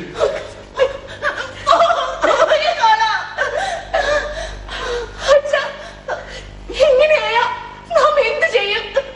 ചേച്ചി, നമ്മുടെ അച്ഛൻ, നമ്മുടെ അമ്മയും അച്ഛനും ദൈവവുമായ അച്ഛൻ. ചേച്ചി ഇതൊരു കവള കുടിക്കും. അയ്യോ, എനിക്ക് വേണ്ട, എനിക്ക് വേണ്ട. വേണ്ട മോളെ, ദൂരെ കളഞ്ഞേക്കോ. അച്ഛാ, ഇനിയെങ്കിലും അച്ഛൻ ഒരല്പം ആഹാരം കഴിക്കണം. എന്റെ കുഞ്ഞ് വിശന്ന് ചാകുമ്പോഴും ചേച്ചി കഴിക്കാത്തത് സുഖക്കേട് കൊണ്ടല്ലേ? അപ്പൊ അച്ഛനും കഴിക്കാതിരുന്ന എന്താവും ഗതി? എന്താകാൻ, മരിക്കും, അല്ലാതെ. അപ്പൊ പിന്നെ എനിക്കാരാണ് ഒരു ആശ്രയം? കഴിക്കരുത്, വിഷം കഴിച്ചാ മരിച്ചു പോകും. കഴിക്കരുത്, കഴിക്കരുത്. അച്ഛൻ ആഹാരം കഴിച്ചില്ലെങ്കിൽ ഞാനും കഴിക്കില്ല. നമുക്ക് എല്ലാവർക്കും ഒരുമിച്ച് മരിക്കാം. ഈശ്വര, പരീക്ഷയ്ക്ക് മേൽ പരീക്ഷ നടത്തിയിട്ടും മതിയായില്ലേ? പരീക്ഷ, പരീക്ഷ. രാധക്കുട്ടി പാട്ട് പാടിയില്ലെങ്കിൽ ഞാൻ ഉണ്ണുകയില്ല, ഞാൻ ഉണ്ണുകയില്ല. നീ ഒന്ന് ഉറങ്ങാൻ നോക്ക്. എത്ര നാളായി നീ ഒന്ന് ഉറങ്ങിയിട്ട്? ഇങ്ങനെ ഉണ്ണാതെ ഉറങ്ങാതെ ഇരുന്നാൽ തളർന്നു പോയില്ലേ കുട്ടി? ചേച്ചി ഉറങ്ങു ചേച്ചി. എന്നോട് സ്നേഹം ഉണ്ടെങ്കിൽ ചേച്ചി ഉറങ്ങണം. അങ്ങന്റെ കാമുകനെ സ്നേഹിക്കുമോ? അങ്ങന്റെ കാമുകനെ സ്നേഹിക്കുമോ? ഉത്തരം പറയാതെ മിണ്ടാതെ നിന്നാൽ ഞാൻ വിഷം കുടിപ്പിക്കും. നോക്കിക്കോ. അങ്ങന്റെ കാമുകനെ സ്നേഹിക്കുമോ? സ്നേഹിക്കാം. സ്നേഹിക്കാൻ ചേച്ചി, ആത്മാർത്ഥമായിട്ട് സ്നേഹിക്കാൻ.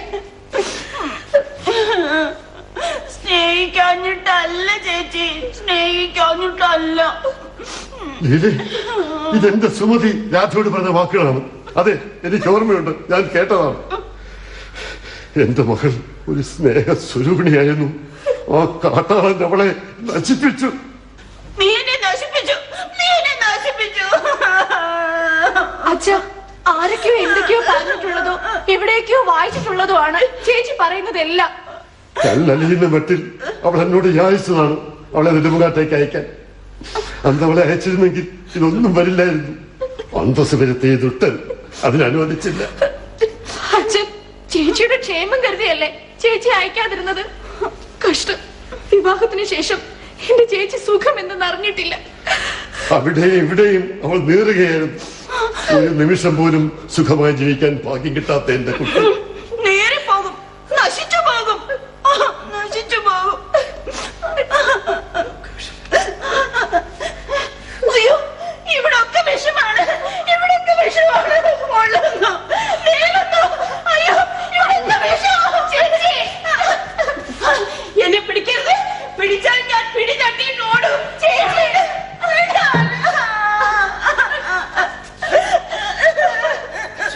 അച്ഛാ, ആർക്ക് എന്ത് ദ്രോഹം ചെയ്തു? നാം ആരുടെ മുതൽ അപകരിച്ചു? നാം എന്ത് പിടിച്ചു പറിച്ചു? ഈശ്വരനോട് ചോദിക്കൂ. ഞാൻ ഈശ്വരനോട് ചോദിക്കും. ഡോക്ടർ എന്നല്ലോ ഭാഗ്യം.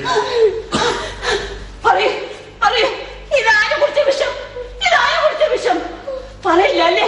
നോക്കിക്കോ, ഞാൻ വിഷം കുടിപ്പിക്കും. നോക്കിക്കോ. രാധമ്മ എപ്പോഴും വിഷത്തെ പറ്റിയാണ് പറയും.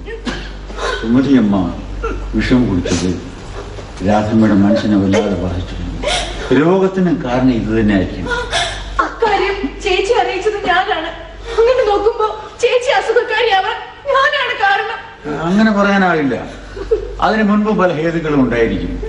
ഈ മരണം രോഗത്തിനെ ഉടൻ ഉണർത്തിയെന്നേ ഉള്ളൂ.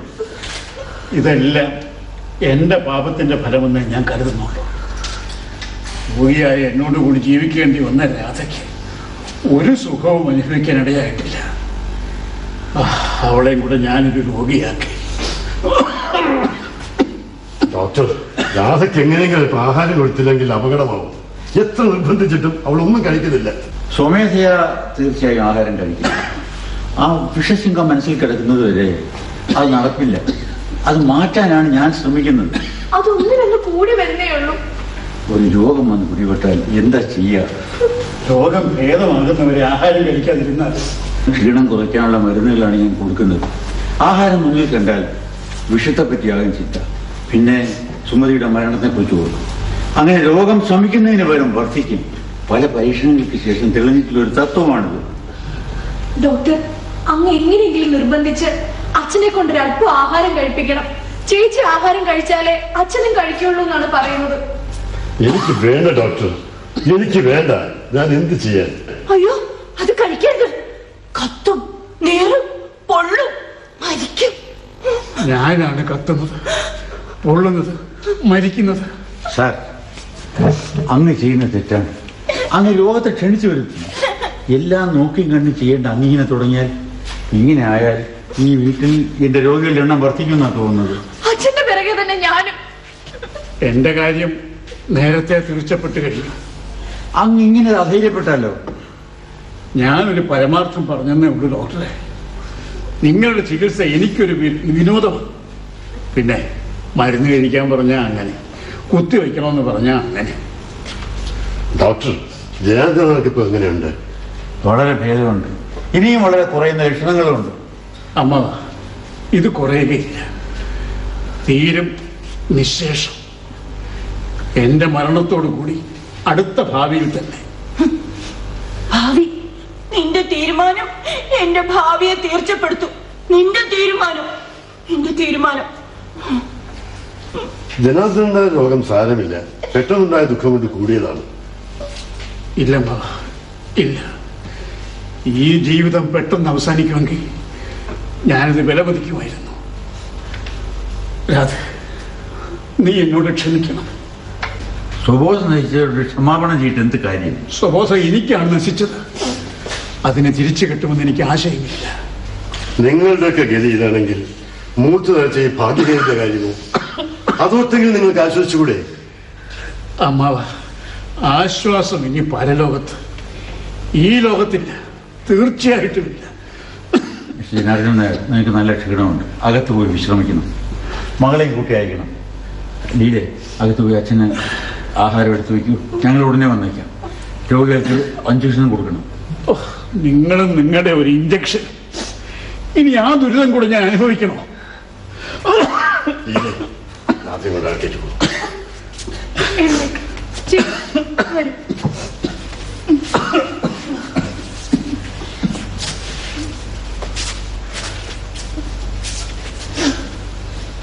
സാർ, എനിക്ക് അങ്ങയോട് ഒരു കാര്യം പറയാനുണ്ട്. രോഗികളെ ഈ വീട്ടിൽ താമസിപ്പിക്കുന്നത് ചികിത്സയ്ക്ക് വിരുദ്ധമാണ്. ഞാൻ എന്ത് ചെയ്യണം ഡോക്ടർ? എന്ത് വേണമെങ്കിലും പറഞ്ഞോളൂ. ഈ ഭവനത്തിൽ വെച്ചാണ് സുമതി മരിച്ചത്. ആ മരണമാണ് രാധയുടെ രോഗത്തിന് കാരണം. രാധയുടെ രോഗമാണ് ജനാർദ്ദൻ നായരുടെ രോഗം വർദ്ധിപ്പിച്ചത്. അതുകൊണ്ട് അവരിവിടുന്ന് മറ്റെവിടെയെങ്കിലും മാറ്റി താമസിക്കും. എവിടേക്ക് വേണമെന്ന് പറഞ്ഞാൽ മതി. സഹ്യവനത്തിന്റെ മുകളിലാണെങ്കിൽ അതിനും ഞാൻ ചെയ്യാം. തൽക്കാലം നാഗരൂരിലോട്ട് മാറ്റി താമസിപ്പിച്ചാൽ മതി. അവിടെ ജനാർദ്ദൻ നായരുടെ അസുഖത്തിനും പറ്റിയ സ്ഥലമാണ്. പക്ഷേ ഒരു വ്യവസ്ഥ. എന്താ ഡോക്ടർ? അവർ നാഗരൂരിലായിരിക്കുന്നിടത്തോളം കാലം അങ്ങ് ലീലയോടൊപ്പം ഇവിടെ തന്നെ താമസിക്കണം. സാധ്യമല്ല ഡോക്ടർ, അത് സാധ്യമല്ല. എന്റെ മകളെ പിരിഞ്ഞിരിക്കാൻ എനിക്ക് സാധ്യമല്ല. അങ്ങ് ദേവിയെ നിർബന്ധം പിടിക്കരുത്. അത് മാത്രം പറയരുത് ഡോക്ടർ, അത് മാത്രം പറയരുത്. ഞാൻ കേൾക്കില്ല. ഞാൻ രോഗികളെ ഉദ്ദേശിച്ചാണ് പറയണത്. അങ്ങയെ കണ്ടുകൊണ്ടിരുന്നാൽ രാധമ്മയുടെ മനസ്സിൽ പല ചിന്തകളും ഉണ്ടാകും. അത് രോഗം വർദ്ധിപ്പിക്കാനേ സഹായിക്കൂ. മറിച്ച് അറിയാൻ പാടില്ലാത്ത ആളുകളുടെ മുമ്പിലാകുമ്പോൾ ചിന്ത തന്നെ മറ്റൊരു രീതിയിലാവും. അത് രോഗം ശമിക്കാൻ വളരെ സഹായിക്കുകയും ചെയ്യും. അതുകൊണ്ടാണ് ഞാൻ പറഞ്ഞത്. എന്റെ ഡോക്ടർ, നിങ്ങളൊരു മനുഷ്യനായിട്ട് ചിന്തിക്കണം. ഇപ്പോൾ ഞാൻ വയ്ക്കുന്ന സങ്കടം നിങ്ങൾക്ക് പൂർണ്ണമായി മനസ്സിലാക്കാൻ കഴിയുകയില്ല. വെറും ഒരു ഡോക്ടറായിരുന്നെങ്കിൽ ഞാനിങ്ങനെ പറയില്ലായിരുന്നു. നിങ്ങളുടെ എല്ലാ വിഷമങ്ങളും മാറ്റണം എന്നുള്ള ആഗ്രഹം കൊണ്ടാണ് ഞാനീ പറയുന്നത്. ഡോക്ടർ, അങ്ങയുടെ സ്നേഹബുദ്ധി മനസ്സിലാക്കാൻ കഴിയുന്നവനാണ് ഞാൻ. അടക്കാൻ കഴിയാത്തോണ്ട് പറഞ്ഞു പോയതാണ്. എന്നാൽ ഒരു കാര്യം ചെയ്യുക, നിങ്ങളെല്ലാം താമസിക്കുന്ന കെട്ടിടത്തിനടുത്ത് ഏതെങ്കിലും ഒരു വീട്ടിൽ ഞങ്ങൾ താമസിച്ചുകൊള്ളാം. അല്ലെങ്കിൽ നിങ്ങൾ അനുവദിക്കണം. സാധ്യമല്ല. അങ്ങനെ താമസിച്ചാൽ അങ്ങയെ നല്ലപോലെ അറിയാമെന്നുള്ളത് ഞാൻ പറയാണ്. അങ്ങ് അടിക്കടി അവിടെ വന്നവരെ കണ്ടുകൊണ്ടിരിക്കും. അങ്ങനെ അവളുടെ രോഗം വർദ്ധിക്കും. നാം ഉദ്ദേശിക്കുന്ന ഒന്നും നടക്കില്ല. ചികിത്സ ഫലിക്കില്ല. നിങ്ങൾ ഇഷ്ടം പോലെ ചെയ്യുക. നിങ്ങൾ രോഗികളുമായി തിരിച്ചു വരുമ്പോൾ എന്റെ ജീവനുള്ള ശരീരം കാണുകയില്ല. നിങ്ങൾ ദുശകുനം പറയാതിരിക്കും. നിങ്ങൾ മനസ്സമാധാനത്തോടെ ലീലയുമൊത്ത് ഇവിടെ താമസിക്കുക. ഈശ്വരൻ സഹായിക്കുകയാണെങ്കിൽ രോഗം മാറിയ നിങ്ങളുടെ മക്കളുമായി ഞാനിവിടെ മടങ്ങി വരും. അതുവരെ എൻ്റെ പ്രാക്ടീസ് ഉപേക്ഷിച്ച് ഞാനും അവരുടെ കൂടെ താമസിച്ചോളാം. വിവരങ്ങളെല്ലാം യഥാസമയത്ത് നിങ്ങൾ അറിയിക്കുകയും ചെയ്യാം. അങ്ങയുടെ ഔദാര്യത്തിന് ഞാൻ എങ്ങനെയാണ് നന്ദി പറയേണ്ടത്? ഞാൻ പറയുന്നത് അനുസരിക്കുക, അത് മാത്രം മതി. ശരി, ഞാൻ എല്ലാം അങ്ങയെ പരിമേൽപ്പിക്കുന്നു. വരും, നമുക്ക് കഴിക്കാം. ഞാനൊരു 5 മിനിറ്റിൽ വരാം. ആയിക്കോട്ടെ. എനിക്ക് നിന്റെ കത്തിൽ വന്നിട്ടുണ്ട്. ഓ,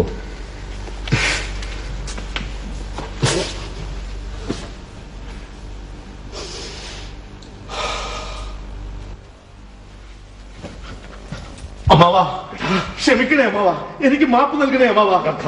എനിക്ക് ജീവൻ വേണമെങ്കിൽ നീ എനിക്ക് അവസരം തന്നിരിക്കുകയാണ്. ഒന്നുകിൽ നീ, അല്ലെങ്കിൽ ഞാൻ. എണീക്കടാ. ഇല്ല, ഞാൻ അമ്മാവന്റെ കാലിൽ കിടന്ന് മരിച്ചുകൊള്ളാം. ഞാൻ എണീക്കില്ല. നിനക്ക് ഞാൻ ആരെ കൂടി കൊല്ലണം?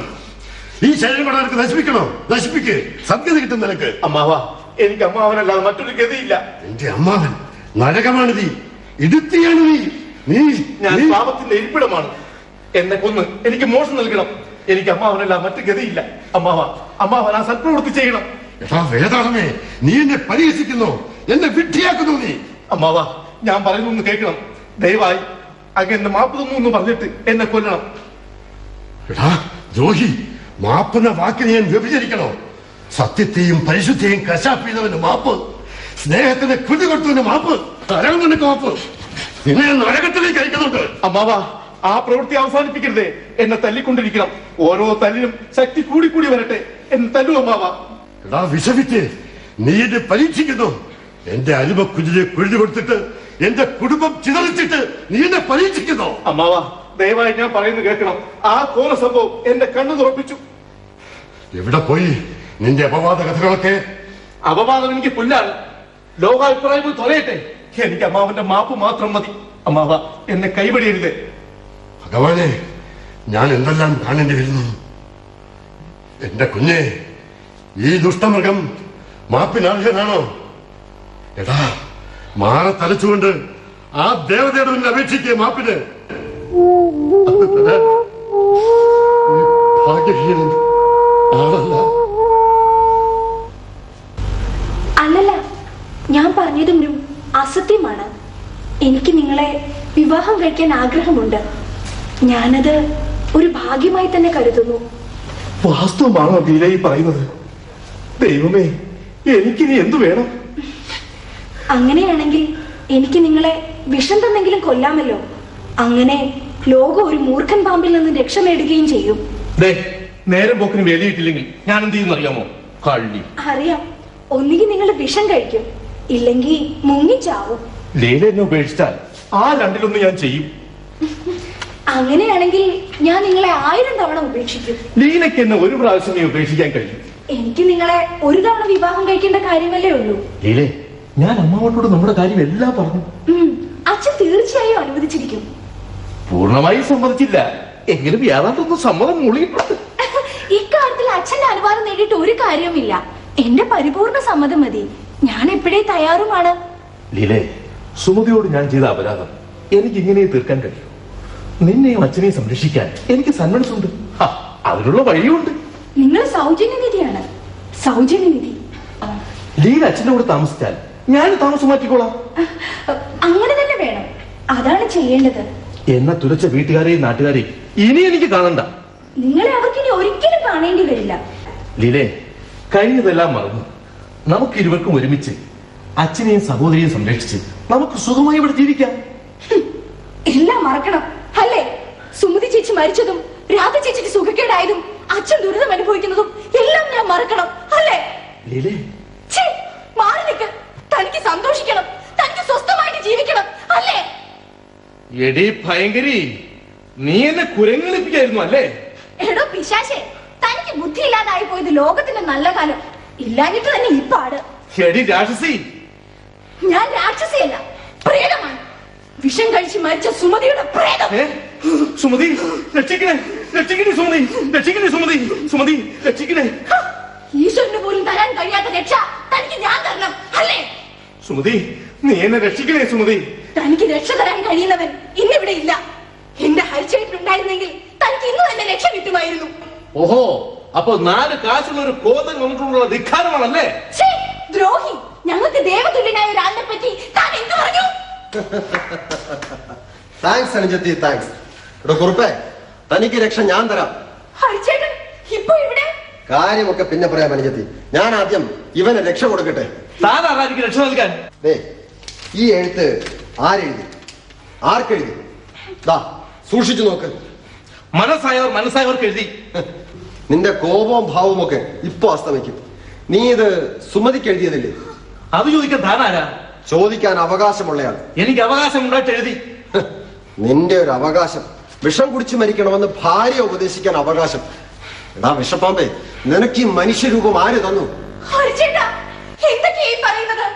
ലീലേ, നീ തന്നെ ഇത് വായിച്ചു നോക്ക്. അത് പറയാൻ എനിക്ക് ശക്തിയില്ല. എന്റെ തെറ്റ് ഞാൻ എത്ര തവണ സമ്മതിച്ചിട്ടുള്ളതാണ്. അതിൽ കൂടുതൽ എനിക്ക് എന്ത് ചെയ്യാൻ കഴിയും? നിന്റെ സമ്മതം കൊണ്ട് എന്ത് ഫലം? നീയും നിന്റെ ഒരു സമ്മതം മോഡലും. ഈ ക്ഷണം നീ ഇവിടെ ഇറങ്ങിക്കൊണം. നിന്റെ കരിനിഴൽ ഇനി ഈ കുടുംബത്തിൽ വീശിയാൽ ഒരു ഇടുത്തി എന്നെ സഹായിച്ചിരുന്നെങ്കിൽ. ഒരു ഇടുത്തിയും കൊടുങ്കാറ്റും ഒന്നും വേണ്ട. നിന്നെ സഹായിക്കാൻ എന്റെ ഈ കൈകൾക്ക് ശക്തിയുണ്ട്. പക്ഷേ നിന്നെ ഞാൻ അങ്ങനെ പെട്ടെന്നൊന്നും സഹായിക്കില്ല. നീ നീറി ചാകണം, എരിഞ്ഞെരിഞ്ഞടിയണം. ഇറങ്ങി പൊട്ടി അവിടുന്ന്. ഹലോ, നമ്മുടെ വിവാഹത്തെ പറ്റി താങ്കൾ എന്ത് പറയുന്നു? ഓഹോ, അപ്പൊ താൻ വിവാഹത്തിന് ഇറങ്ങി തിരിച്ചതാണല്ലേ? ഇദ്ദേഹം അച്ഛന്റെ അനുവാദം വാങ്ങിക്കഴിഞ്ഞു. ആഹാ, അപ്പോ ഇങ്ങനെ സൽക്കർമ്മം നടത്താൻ മതിയല്ലോ. ആ, ഒരു ദുർമരണത്തെ പറ്റി അടുത്ത് തന്നെ നിങ്ങൾക്ക് പത്രത്തിൽ വായിക്കാൻ ഇടയാകും. അടുത്ത കാലത്തൊന്നും അങ്ങനെ ഒരു വാർത്ത വരാൻ ഇടയില്ല. അത് ഞാൻ ആലോചിക്കേണ്ട കാര്യമാണ്. താനിനി ഇവിടെ നിന്ന് അധികം പ്രസംഗിക്കട്ടെ. ഇറങ്ങി പൊട്ടി അവിടുന്ന്. പോടോ ഇറങ്ങി.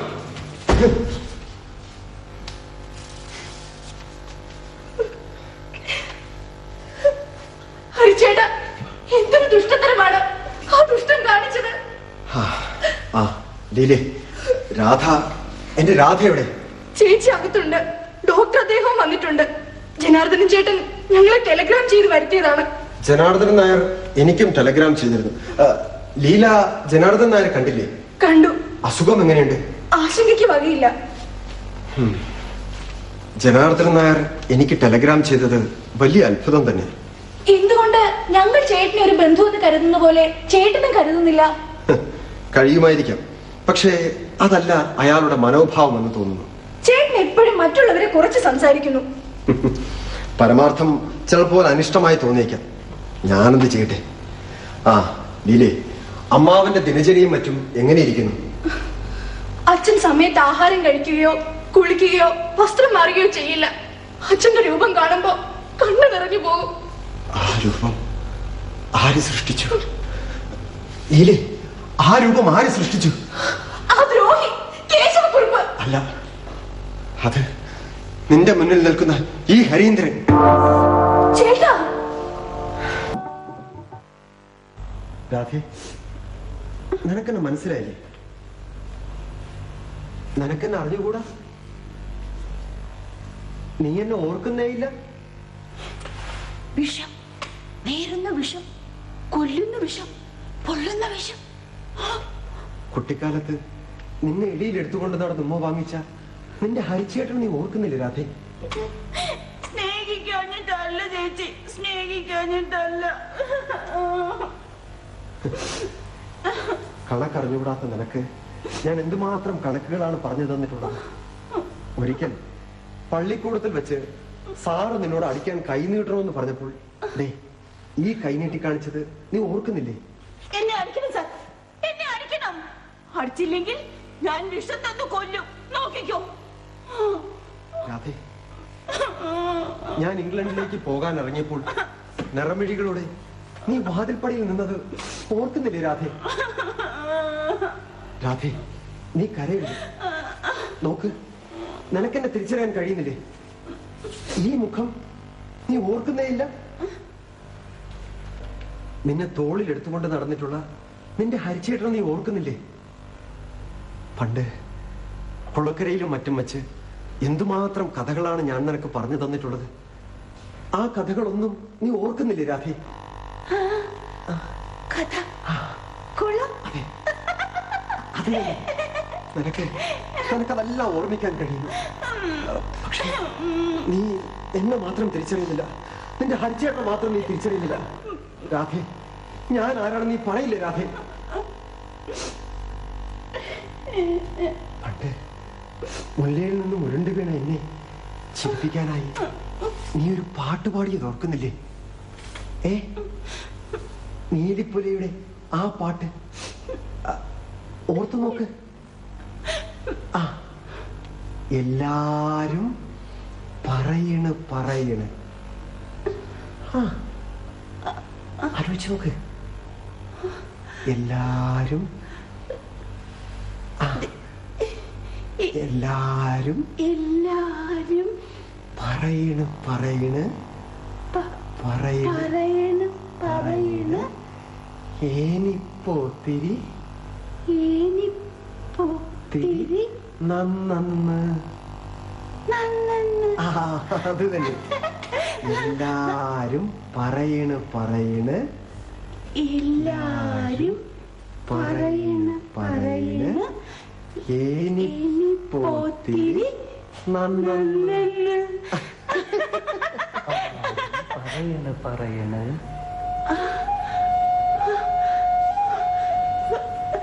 എല്ലാരും പറയണ് പറയണ്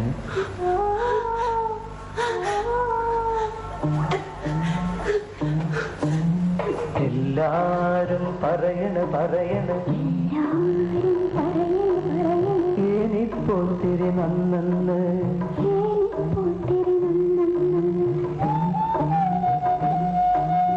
എല്ലാരും പറയണ ഏനിപ്പോത്തിരി നന്നെന്ന് കല്ല് മാലി കെട്ടിയില്ലെങ്കിലും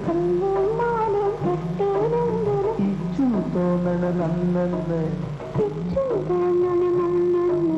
കല്ല് മാലി കെട്ടിയില്ലെങ്കിലും ഇച്ചും തോന്നണ നന്നെന്ന് എല്ലാരും പറയണ ഏനിപ്പോത്തിരി നന്നെന്ന്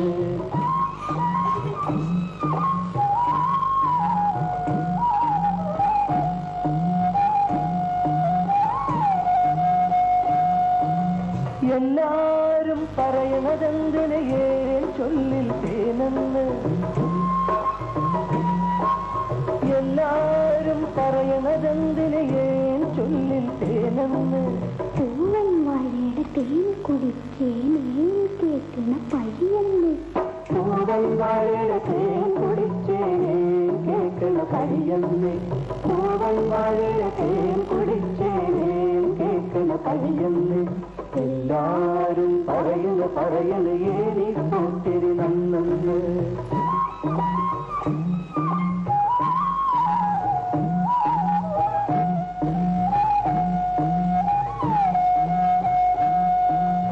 എല്ലാരും പറയണതെന്തിന് ഏൻ കണ്ണില് മീനെന്ന് എല്ലാരും പറയണതെന്തിന് ഏൻ കണ്ണില് മീനെന്ന് കണ്ണാടി പൊയ്തിരി നോക്കുമ്പോ ഇച്ചും തോന്നണ നേരം കണ്ണാടി പൊയ്കെ നോക്കുമ്പോ ഇച്ചും തോന്നണ നേരെന്ന് കണ്ണാടി പൊയ്കെ നോക്കുമ്പോ ഇച്ചും തോന്നണ നേരെന്ന് എല്ലാരും പറയണ ഏനിപ്പോത്തിരി നന്നെന്ന് എല്ലാരും പറയണ ഏനിപ്പോത്തിരി നന്നെന്ന് കല്ലേ മാലെ കെട്ടിയിലെങ്കിലും ഇച്ചും തോന്നണ നന്നെന്ന് കല്ലേ മാലെ കെട്ടിയിലെങ്കിലും ഇച്ചും തോന്നണ നന്നെന്ന് എല്ലാരും പറയണ ഏനിപ്പോത്തിരി നന്നെന്ന്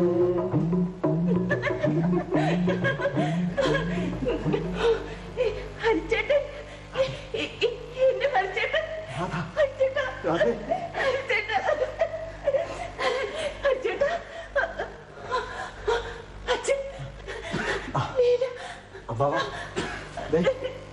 രാധയ്ക്ക് എല്ലാം തിരിച്ചറിയാൻ കഴിയുന്നുണ്ട്.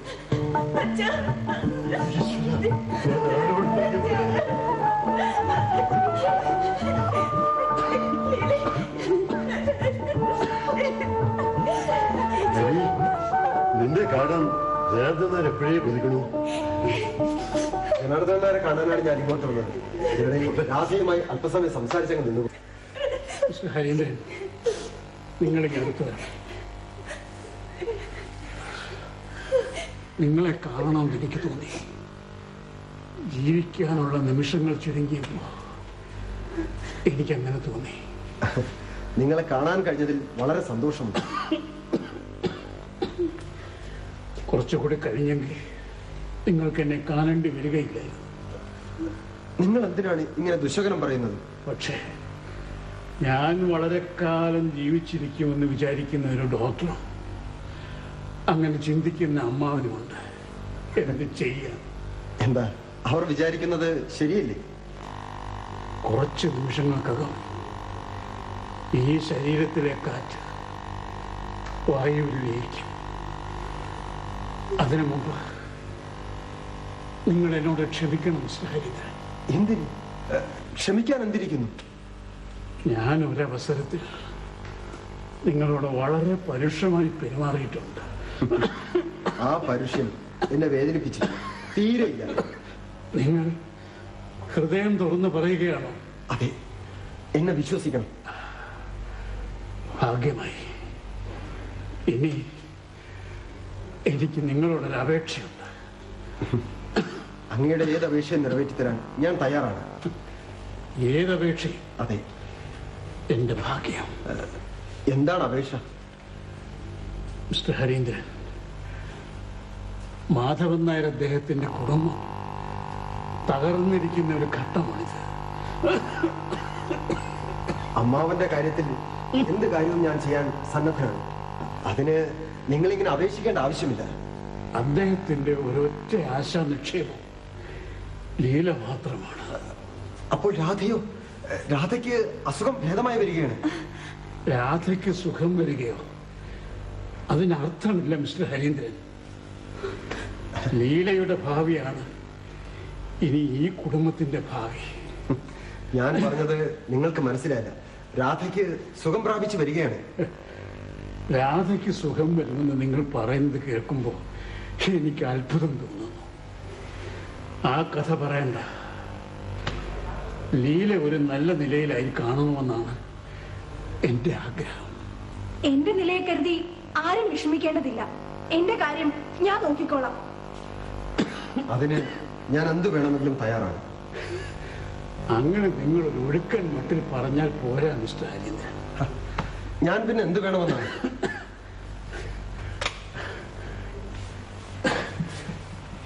മിസ്റ്റർ ഹരീന്ദ്രൻ, ഇത് മരിക്കാൻ പോകുന്ന ഒരാളുടെ അപേക്ഷയാണ്. നിങ്ങൾ ലീലയെ വിവാഹം കഴിക്കണം. നിങ്ങളിത് ചെയ്യണം മിസ്റ്റർ ഹരീന്ദ്രൻ. ഞാൻ ലീലയെ വിവാഹം ചെയ്യുകയും എന്താ ഈ പറയുന്നത്? ഞാൻ ഹരിച്ചേട്ടനെ വിവാഹം കഴിക്കേ? ജനാർദ്ദനാർക്ക് മറ്റൊന്നും പറയാനില്ലേ? ലീലയ്ക്ക് നിങ്ങളെ പോലെ വേറൊരു ഭർത്താവിനെ കിട്ടാനില്ല. നിങ്ങൾ അവൾക്കും ഈ കുടുംബത്തിനും വേണ്ടി ഇതിൽ കൂടുതൽ ഒരു ഉപകാരം ചെയ്യാൻ കഴിയും. വിഷം, നീറുന്ന വിഷം, കത്തുന്ന വിഷം, പൊള്ളുന്ന വിഷം. അതെ, ആ വിഷത്തെ പറ്റി പറയരുത്. ദഹിച്ചു പോകും, ദഹിച്ചു പോകും. ഞാൻ പറഞ്ഞില്ല, രാധയുടെ സുഖം ഭേദമാവുന്ന ഒന്നല്ല എന്ന്. എന്റെ ദുഃഖം പോലെ, എന്റെ രോഗം പോലെ. അപ്പോഴേ മിസ്റ്റർ ഹരീന്ദ്രൻ, നിങ്ങൾ എന്നോട് സത്യം ചെയ്യണം. എന്റെ ആഗ്രഹം സാധിച്ചു തരാമെന്ന്. ഞാനൊന്ന് സന്തോഷത്തോടെ മരിച്ചോട്ടെ. സാധ്യമല്ല. നിങ്ങളുടെ ആഗ്രഹം സാധിച്ചു തരാൻ കഴിയാത്തതിൽ